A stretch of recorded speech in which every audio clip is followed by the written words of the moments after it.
बढ़ाएं अपना कदम सक्सेस की ओर मार्गदर्शन कोचिंग इंस्टीट्यूट के साथ। मार्गदर्शन कोचिंग इंस्टीट्यूट बिहार में एकमात्र कोचिंग संस्थान IIT and medical entrance exam के लिए।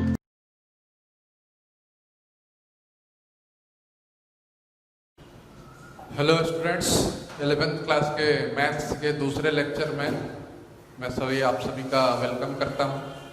आज अभी कल तक हमने जितना पढ़ा आई होप आपने रिवाइज वगैरह कर लिया होगा। DPP के भी कुछ क्वेश्चन सॉल्व किए होंगे। DPP की लिंक आपको डिस्क्रिप्शन में मिल जाएगी, वहाँ से उसे डाउनलोड करें। 10th तक के रिवीजन की चीज़ें उनको डाउनलोड करके सॉल्व करें। आंसर भी के दिए हुए हैं। कोई डाउट है तो उसको आपसे हम करेक्ट करने का प्रयास करेंगे। उन DPP को डिस्कस भी करेंगे, ठीक है। कल तक 10th तक की बातें हमने करी। आज फिर अभी पुरानी बातें रिवाइज करेंगे, जिन सब चीज़ों की आगे हमें ज़रूरत है क्लास 11 से। जैसे शुरू करते हैं, सबसे पहले डिविजिबिलिटी टेस्ट की पढ़ चुके हैं पहले, काफ़ी बचपन से ये सब चीज़ें पढ़ रहे हैं। 2 से 3 से सब रिवीजन के लिए बस इनको लिखाया है। वीडियो यहाँ आपका विजिबल होगा पूरा। इस जगह पर पहुँच करके इनको नोट डाउन कर लेंगे, या समझने के बाद फिर बैक होकर के इसको पूरा नोट डाउन कर लेंगे। नोट डाउन निश्चित रूप से करें कॉपी में, केवल वीडियो देख लेने से काम खत्म नहीं होता है। कॉपी में जब तक आप लिखेंगे नहीं तब तक वो चीज़ आपकी नहीं होगी, ठीक है। तो चलिए मैं एक्सप्लेन करना शुरू करता हूँ। सबसे पहले जो डिविजिबिलिटी, मतलब हिंदी के जो भी स्टूडेंट्स थे उनके लिए वो याद करें कि विभाज्यता के नियम पढ़ा होगा उन लोगों ने, क्लास 10th के पहले ही पढ़ चुके हैं। उन्हीं के बारे में बात करें। जैसे डिविजिबिलिटी ऑफ 2 की, तो 2 की डिविजिबिलिटी क्या कह रहा है? The digit at the unit place of the number is divisible by 2, ठीक है। कोई नंबर 2 से डिविजिबल तब होगा अगर digit at the unit place, उस नंबर के यूनिट प्लेस का जो डिजिट है वो 2 से डिविजिबल हो। जानते हैं पहले से, वैसे एक एग्जांपल से भी समझ सकते हैं। जैसे मैंने अगर लिया 546, इसके यूनिट डिजिट पर इकाई स्थान पर कौन है? 6 है, 546। अब ये जो 546 के यूनिट डिजिट पर 6 है और 6 जो है वो 2 से डिविजिबल है, तो ये पूरा का पूरा नंबर क्या होगा? 2 से डिविजिबल होगा। कितना भी बड़ा नंबर हो। जैसे अगर एक मैं दूसरा एग्जांपल लूं, 1380745 जैसे इसकी बात करूं, इसके यूनिट डिजिट पर कौन है? 8 है। तो यूनिट डिजिट पर 8 है तो 8 2 से डिविजिबल है। तो क्या यहां से निष्कर्ष निकलेगा कि ये जो पूरा नंबर है, पूरा बड़ा सा नंबर है 1380745, ये पूरा का पूरा नंबर 2 से डिविजिबल होगा, ठीक है। बस इसकी इतनी कंडीशन है कि यूनिट डिजिट का जो नंबर है उसे 2 से डिविजिबल होना चाहिए। अगर वो 2 से डिविजिबल है तो पूरा नंबर, जितना भी बड़ा नंबर हो, वो उसको चेक करने की जरूरत नहीं है, वो पूरा नंबर 2 से डिविजिबल होगा, ठीक है। उसी प्रकार से 3 से डिविजिबिलिटी की बात की जाए। 3 से डिविजिबिलिटी के लिए अपनी अलग कंडीशन है, 2 वाली अपनी अलग कंडीशन थी। 3 वाली कंडीशन क्या है? 3 वाली कंडीशन है the sum of the digits of the number is divisible by 3। Sum of the numbers, sum of the digits के बारे में पढ़े। डिजिट्स के बारे में हम पहले भी जानते हैं कि डिजिट कौन कौन होते हैं। डिजिट होता है 0 1 2 3 4 5 6 7 8 9, इतने तो क्या होते हैं? डिजिट, ठीक है। डिजिट 0 से लेकर के 9 तक होते हैं। टोटल कितनी संख्या होती है डिजिट्स की? डिजिट्स की टोटल संख्या 10 होती है। 0 को शामिल करें 1 से 9 तक, तो टोटल 10 डिजिट्स हैं हमारे पास, ठीक है। अब इसमें क्या कह रहा है? The sum of the digits of the number is divisible by 3। अगर कोई भी नंबर है उसके डिजिट्स का सम मतलब उनका जोड़, एडिशन, अगर 3 से डिविजिबल है तो वो पूरा नंबर 3 से डिविजिबल होगा। इसका एग्जांपल इधर देख सकते हैं। यहाँ मैं इसका एग्जांपल देके बता रहा हूँ। जैसे मुझे चेक करना है, कोई नंबर है जैसे 191, मान लिया 191 को चेक करना है कि ये 3 से डिविजिबल है या नहीं। तो इसके डिजिट्स कौन कौन है? इसमें डिजिट है 1, इसमें 9, इसमें 1। इन तीनों को जोड़ा, 1 + 9 + 1, 9 1 10 1 11। क्या 11 3 से डिविजिबल है? तो जवाब है कि 11 3 से डिविजिबल नहीं है। 11 3 से डिविजिबल नहीं है, इस वजह से यहाँ से रिजल्ट ये आएगा कि ये जो पूरा नंबर हुआ 191, ये 3 से डिविजिबल नहीं होगा। समझ में आई बात?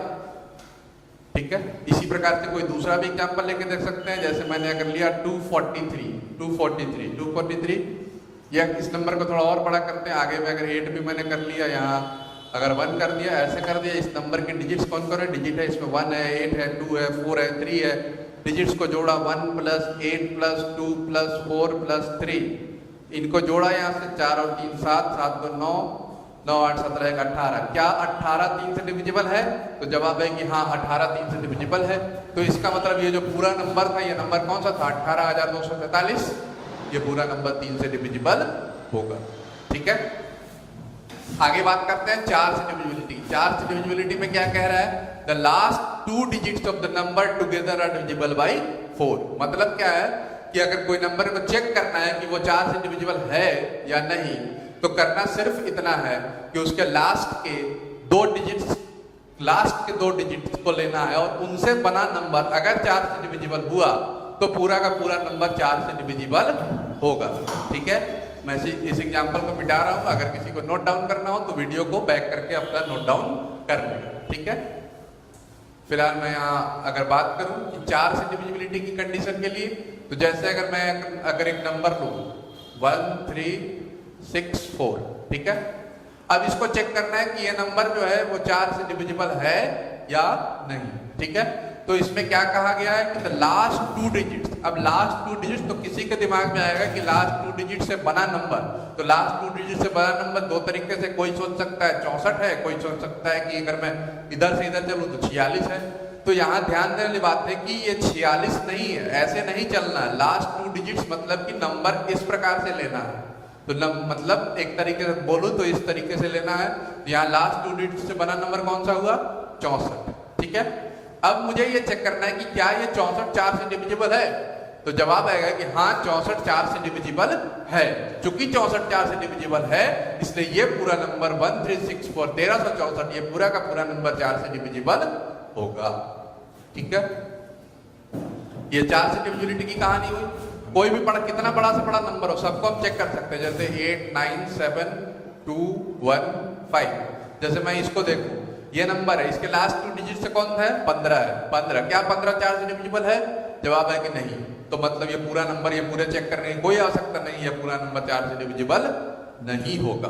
ठीक है, इसी प्रकार से अगर मैं बात करूं 5 से डिविजिबिलिटी की, 5 से डिविजिबिलिटी में क्या कह रहा है, the digit of the number at the unit place is either 0 और 5। मतलब अगर किसी नंबर को चेक करना है कि वो नंबर 5 से डिविजिबल है या नहीं, तो करना क्या है कि उस नंबर के यूनिट डिजिट को देखना है। उसके यूनिट डिजिट पर आइदर 0 और 5, मतलब या तो 0 या 5 है, तो वो नंबर पूरा का पूरा नंबर 5 से डिविजिबल होगा। अगर इनके अलावा कोई और नंबर है तो 5 से डिविजिबल होने की, 5 से विभाज्य होने की कोई भी संभावना नहीं है। ठीक है, जैसे किसी भी एग्जाम्पल को लेकर के देख सकते हैं। जैसे मैं अगर बात करूं 625 यूनिट डिजिट इकाई स्थान पर क्या है, 5 है। 700 अगर लिया, यूनिट डिजिट पर क्या है, 0। तो यूनिट डिजिट पर या तो 0 हो या 5 हो, इन दोनों स्थितियों में या 0 हो या 5 हो, तो वो जो नंबर होगा वो पूरा का पूरा नंबर 5 से डिविजिबल होगा। ठीक है, the digit of the number at the unit place is either 0 और 5, या तो 0 हो या 5। ठीक है, 6, the number should be divisible by 2 and 3। 2 और 3 का हमने ऊपर पढ़ रखा है, उन दोनों कंडीशन को चेक करेंगे। अगर नंबर जो है वो 2 और 3 दोनों की कंडीशन का पालन करता है, मतलब कि वो पूरा नंबर 6 से भी डिविजिबल होगा। 6 के लिए कोई अपने अलग से नियम नहीं है। 6 के लिए सीधी सी क्या बात है कि 2 और 3 दोनों से डिविजिबिलिटी को चेक कर लो। अगर वो 2 और 3 दोनों से डिविजिबल है, मतलब नंबर 6 से डिविजिबल होगा।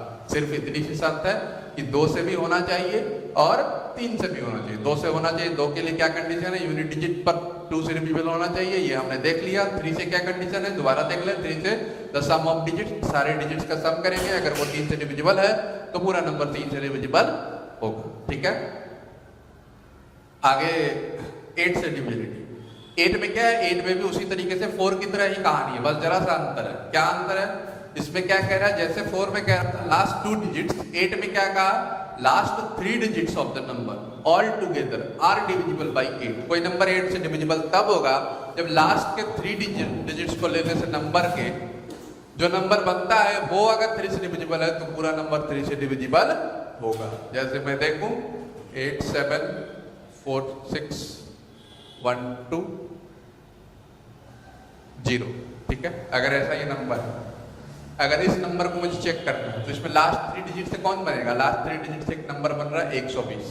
120 को चेक करेंगे, क्या 120 8 से डिविजिबल है? तो जवाब आएगा हाँ 120 8 से डिविजिबल है। याद होगा 15 के टेबल में 15 × 8 120 होता है, ठीक है। तो ये 120 8 से डिविजिबल है, इसलिए पूरा का पूरा नंबर क्या होगा? चेक करने की कोई आवश्यकता नहीं है, ये पूरा नंबर 8 से डिविजिबल होगा, ठीक है। आगे बात करते हैं 9 की। 9 में क्या कह रहा है? The sum of all its digits is divisible by 9। Same कहानी 9 की कहानी 3 जैसी है। 3 में हमने क्या देखा था? सम ऑफ द डिजिट्स। 9 में भी सेम कहानी है।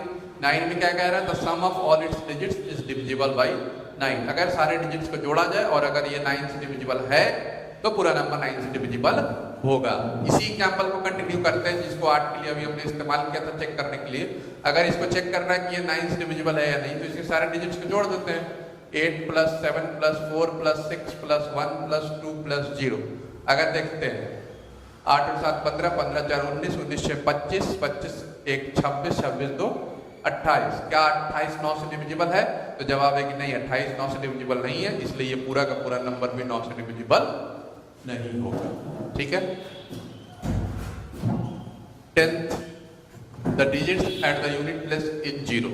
The digits at the unit place is 0। मतलब अगर किसी नंबर के यूनिट प्लेस का डिजिट 0 है तो वो 10 से डिविजिबल होगा। ये तो सबसे सिंपल बात है, हम देखे भी हैं। जैसे इस नंबर की भी बात करें, इसी नंबर को चेक करें, इस नंबर के यूनिट प्लेस पे 0 है मतलब वो 10 से डिविजिबल होगा। ये तो सबसे आसान वाली बात है, इसमें ज्यादा एक्सप्लेन करने की भी कोई भी आवश्यकता नहीं है।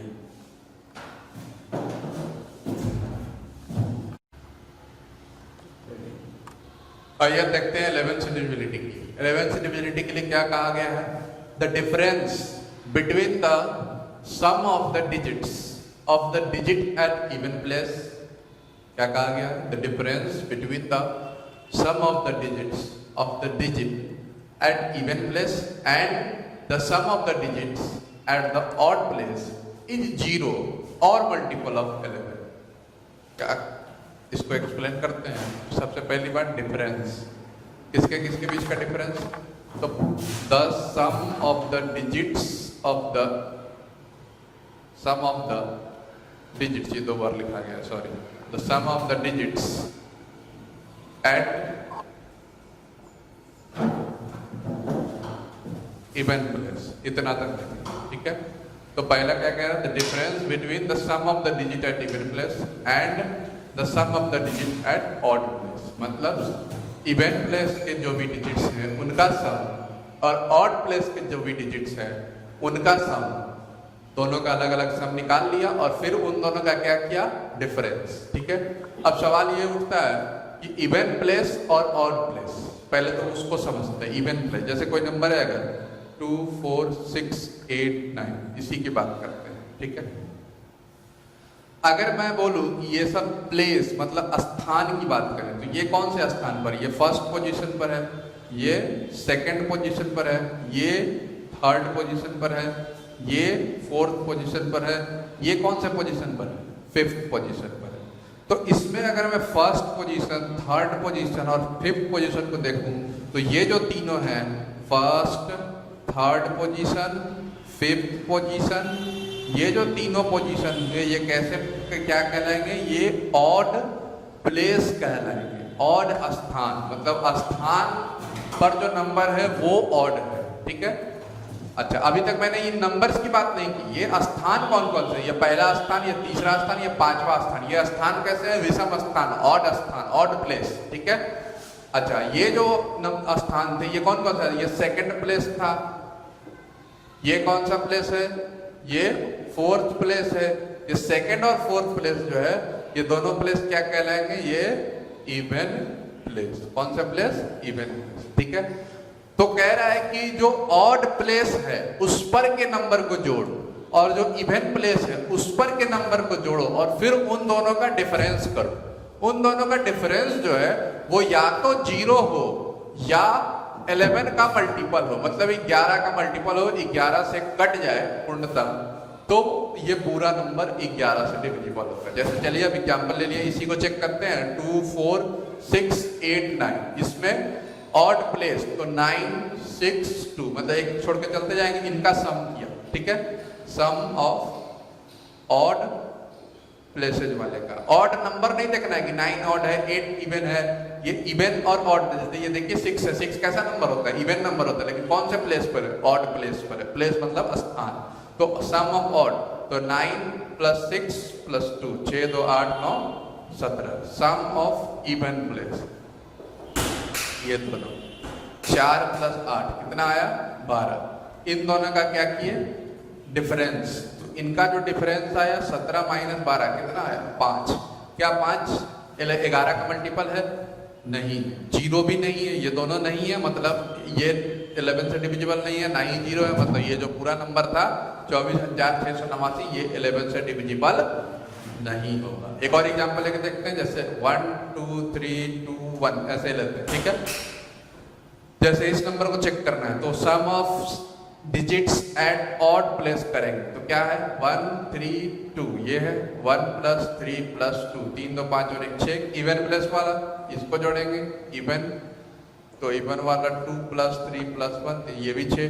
दोनों का क्या निकाला डिफरेंस, तो डिफरेंस कितना हुआ 0 0 आया, मतलब ये पूरा जो नंबर था ये नंबर 1 2 3 3 2 1 ये जो नंबर है दिस इज डिविजिबल बाय 11। ये 11 डिविजिबिलिटी की कहानी हुई, इसको ध्यान से देखें। एक और एग्जांपल लेके देख सकते हैं, जैसे एक छोटा एग्जांपल लेते हैं 1 2 9, ठीक है।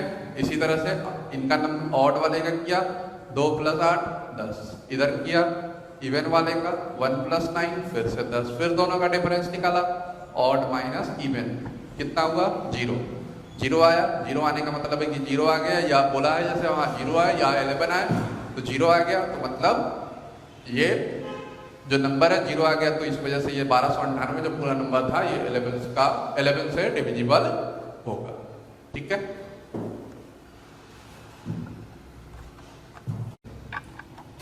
आइए स्टार्ट करते हैं थोड़ा सा रिवीजन, ये सब अभी रिवीजन का ही हमारा कार्यक्रम चल रहा है, इसी में हम प्रोपोर्शन की बात करते हैं। प्रोपोर्शन जो है पढ़ा होगा, पीछे की क्लास में पढ़ा होगा कि if a/b is equal to c/d, it is written as, इसको ऐसे भी लिख सकते हैं रेशियो में a/b is equal to c/d, और a is to b proportional to c/d। इसमें जो a और d हैं वो दोनों a और d are called as extreme, ये दोनों क्या कहलाते हैं एक्सट्रीम्स कहलाते हैं, मतलब किनारे वाले। और B and C are called as the means, इनको क्या कहते हैं मीन्स कहते हैं, ठीक है।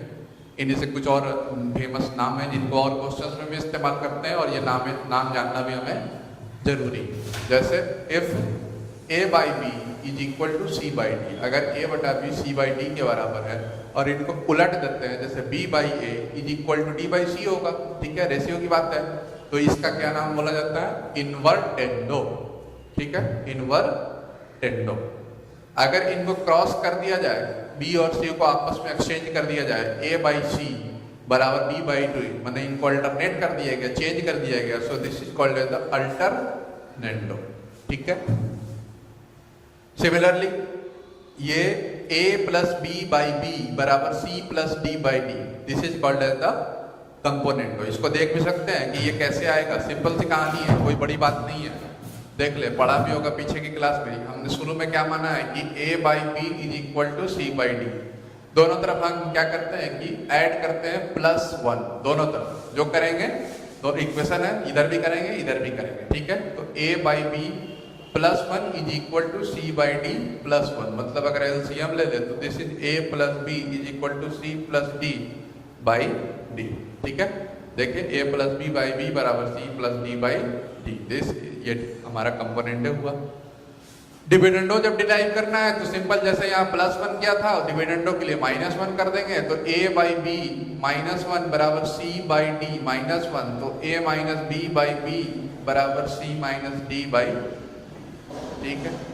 ये क्या बना डिविडेंडो हो गया।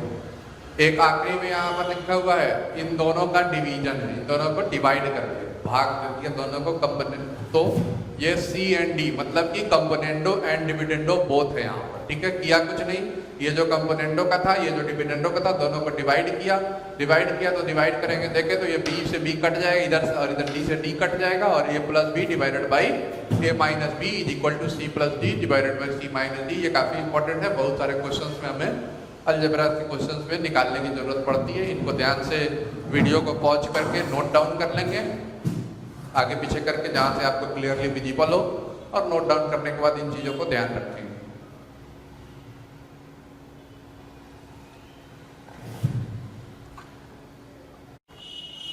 टेंथ की कुछ चीजें हमने रिवाइज की, फिर जरूरत के हिसाब से और भी चीजें कुछ रिवाइज करेंगे, ठीक है। तब तक थोड़ा 11th में भी कंसेप्ट को हम शुरू करते हैं, ठीक है। फिर जहाँ जरूरत होगी कुछ 10th की पुरानी चीज़ों को रिवाइज करने की वहाँ उनको रिवाइज करेंगे।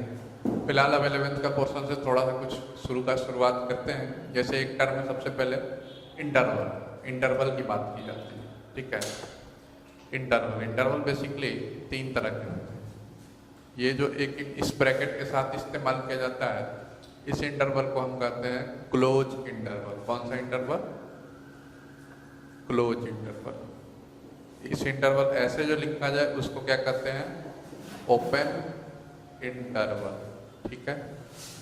और एक और ये होता है, ठीक है, इसको बेसिकली मिडिल ब्रैकेट के रूप में जाना जाता है, ठीक है। अब क्या है ये क्लोज, ओपन और मिडिल की कहानी? जैसे एक और सिंबल होता है जो मैंने कल भी मेंशन किया था, ये सिंबल इसको क्या बोलते हैं? बिलोंग्स टू, ठीक है।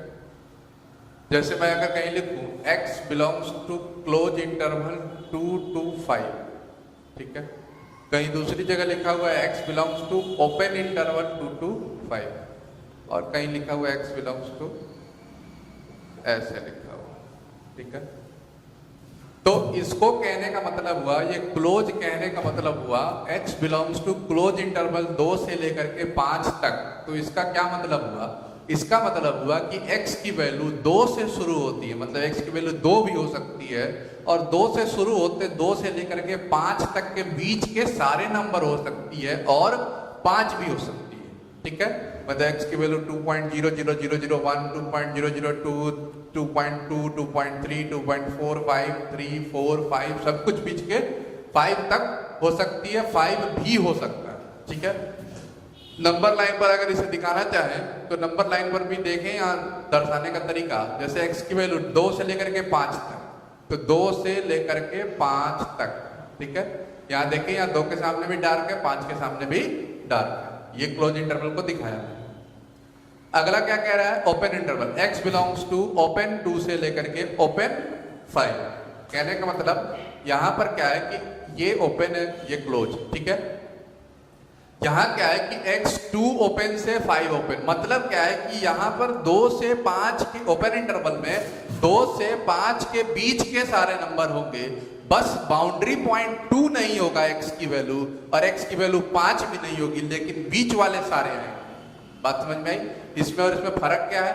इसमें क्या है कि इसमें 2 से 5 के बीच वाले आएंगे, 2 आएगा और 5 आएगा, मतलब x की वैल्यू 2 भी हो सकती है, 5 भी हो सकती है, बीच वाले भी हो सकते हैं। लेकिन ओपन इंटरवल में क्या है, यहाँ पर 2 के साथ ओपन लगा है, मतलब x की वैल्यू 2 नहीं हो सकती है, 5 के साथ ओपन लगा है, मतलब x की वैल्यू 5 भी नहीं हो सकती है, ठीक है।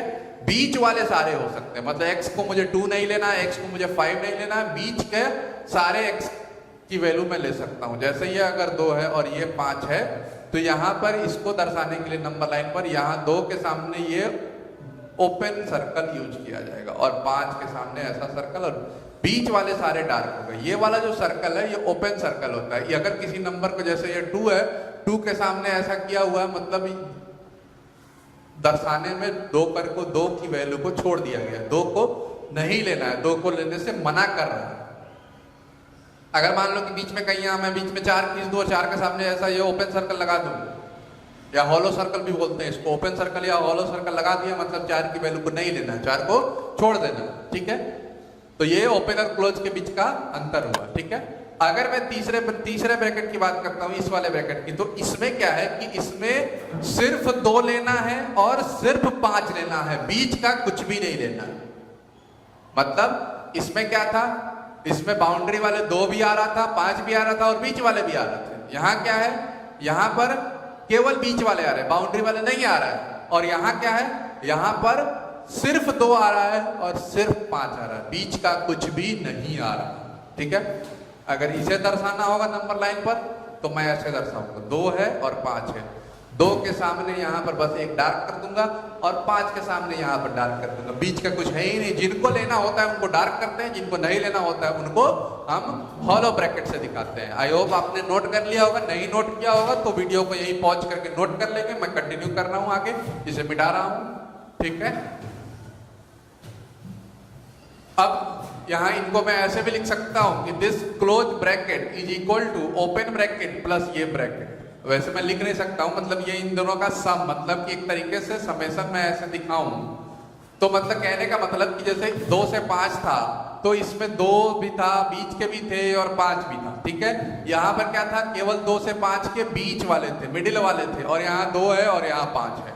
मतलब इसमें बीच वाले हैं, यहाँ 2 है, यहाँ 5 है, सबको मिला दे कंबाइंडली तो ये बन जाएगा क्लोज ब्रैकेट। क्लोज ब्रैकेट में क्या है, क्लोज ब्रैकेट में 2 से 5 के बीच के सारे भी है, 2 भी है और 5 भी है, सबको मिला करके ये ओपन और क्लोज को ऐसे लिखा गया। ठीक है, इसे भी नोट डाउन कर लेंगे। मैं आगे इसमें प्रोसीड कर रहा हूँ, आगे बढ़ रहा हूँ। जैसे अगर मैं इन्हीं तीनों, बेसिकली यही 3 इंटरवल्स हमें पढ़ने। ठीक है, अगर अब इन्हीं का कॉम्बिनेशन बना दिया जाए और इनको नंबर लाइन पर प्लॉट करने की बात की जाए, जैसे मैं बोलूं कि 2 ओपन से 5, 2 क्लोज से 5 ओपन, इसको क्या पढ़ेंगे, 2 के साथ क्लोज लगाया तो क्या पढ़ेंगे, 2 क्लोज से 5 ओपन तक।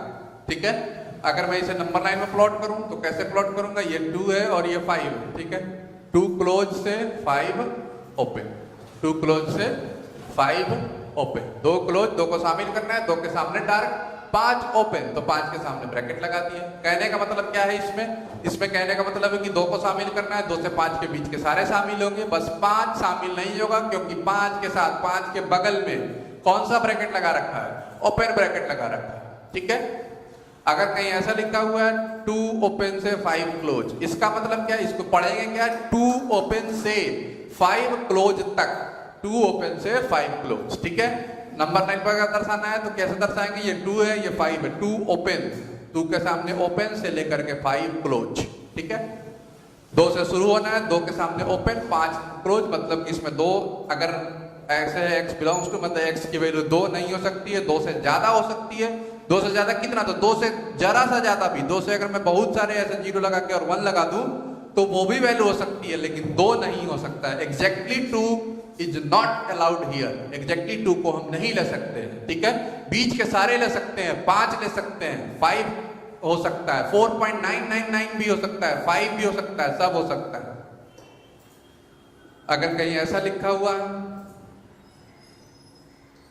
3 - 3 ओपन से 5 ओपन, तो आप समझ सकते हैं ये तो सिंपल सी बात है, दोनों तरफ ओपन लगे हैं, मतलब कि इसको अगर प्लॉट करना है तो क्या करेंगे, ये -3, ये 5, -3 ओपन से लेकर के 5। ठीक है, किसी के मन में ये सवाल आ रहा होगा कि इस पर मैंने केवल ये तो नंबर लाइन है, नंबर लाइन पर मैंने 0 नहीं लिखा, 1 नहीं लिखा, 2 नहीं लिखा, 3 4 नहीं लिखा, सीधे जो -3 और 5 लिखा। तो ऐसी कुछ बात नहीं, आप लिखने को लिख सकते हैं, कोई बड़ी बात नहीं।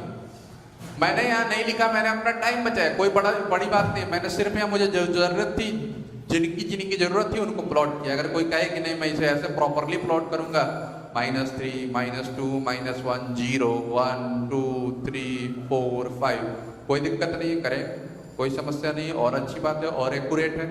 इसको मैं ऐसे दिखाऊं, -3 को शामिल नहीं करना है, ओपन उसके सामने ऐसा ब्रैकेट यूज किया, -3 से चले 5 तक चले, 5 को आगे रुके। ठीक है, बीच के सारे वैल्यू हो गए, इनको 4.99 तक यहाँ अलाउ है, बट 5 अलाउ नहीं है। यहाँ -3 से जस्ट बड़ी चीज अलाउ है, बीच के सारे वैल्यू अलाउ है, लेकिन -3 और 5 इन दोनों को नहीं लेना है।